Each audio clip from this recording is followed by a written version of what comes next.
Here's a screenshot of my results from the autosomal test at Ancestry DNA.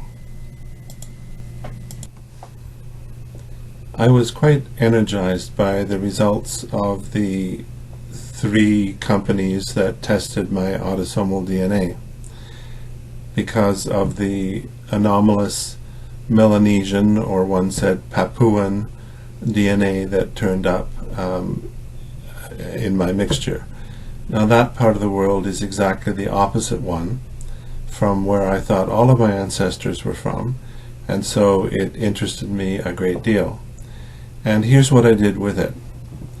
The first step was to check that the anomaly was there, and I went to gedmatch.com, gedmatch.com, which is a free site, and checked the anomaly against different algorithms, and sure enough it's there. So it seemed to be at least a genetic fact, and I thought, well, okay, what's the next step? That would be to decide which side of the family it was from. My mother is no longer with us, so I approached her older sister, who is still living at 93, and she graciously consented and was tested. And I approached my father, who at 96 and counting is still very much with us. And to my considerable surprise, the anomaly turned up on his side of the family. I say considerable surprise because the vast number of his ancestors are from 2 small regions of the Highlands of Scotland. Highlands and Islands, the Hebrides, the island of Tiree in particular, and Breadalbane, which is the central part of the country and very much representative of the Highlands. So then the story was, how could that possibly be? How is it possible that DNA from that part of the world could end up in quote unquote our part of the world? And that was my first task. Here's a screenshot of my dad's results from Ancestry DNA and the higher percentage of Melanesian. Now, when these anomalies turn up, the first reaction, as I said, is to say this is a mistake. But from time to time you see these reports, such as this one from the BBC, and you read books like this one from Alden Vaughan on, in this case, North American Indians in Britain. Brian Sykes of Oxford University, quoted here, has many of these interesting stories in his books. I have a Welsh friend who was astounded to learn that she had indigenous North American DNA. What I did with this Melanesian story is I was privileged to have a friend who had served as a bishop, an Anglican bishop, in the Melanesian area, specifically in the Diocese of Malaita in the Solomon Islands. And I asked him how this could possibly be that Melanesian DNA could end up in Europe at an early period.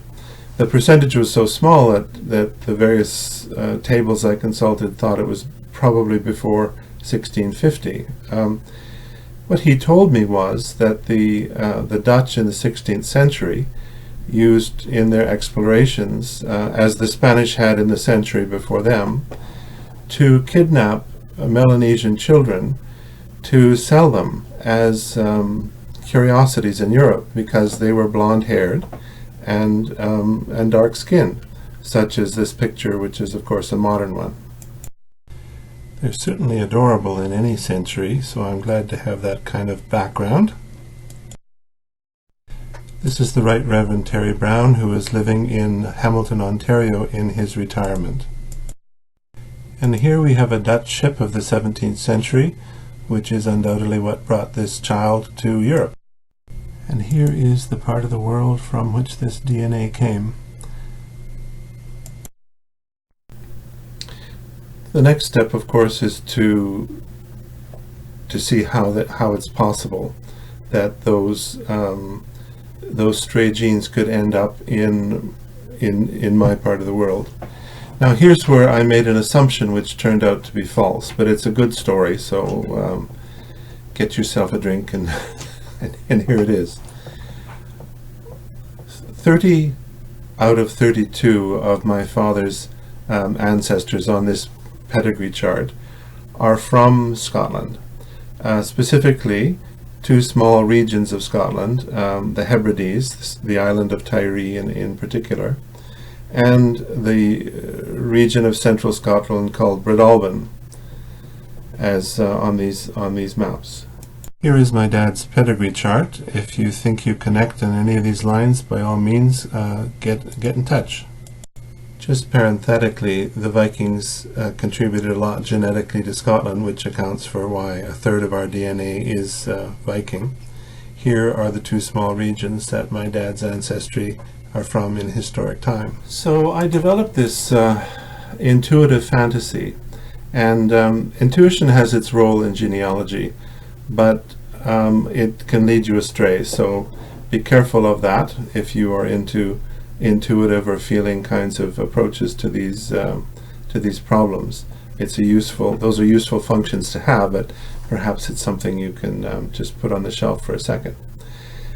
What I came across was this article from the BBC which talked about a wreck of a Dutch East India's vessel, which probably was about mid-17th century, that had been found near Drumbeg on the coast of Sutherland in northwestern Scotland. Intuition that's not grounded can steer us wrong, but it can also be a lot of fun, so what the heck.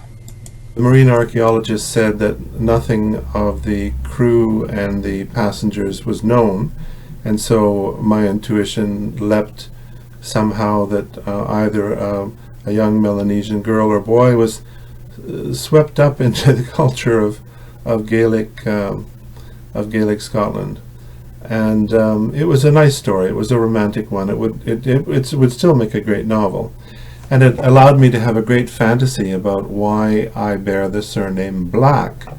Although I understand from the book by George Black, Surnames of Scotland, that Black is simply an anglicization of a great number of Gaelic surnames that had to do with the Tuath population, the pre-Celtic, the smaller, sharper-featured, dark-haired, if you will, Aboriginal population of the Hebrides and the Highlands.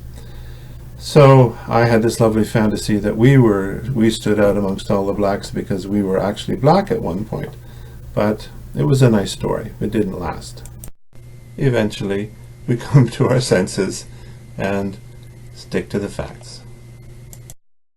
What Ancestry DNA did was kindly serve notice that my DNA was shared by a certain other person who never answered my email, so I'm not going to mention their name, that we had a common ancestor named John Rombo, and that we both shared this Melanesian DNA.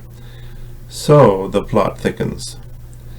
John Rombo is one of the two of my father's, whatever it is, great-great-great-grandparents who were not Scottish.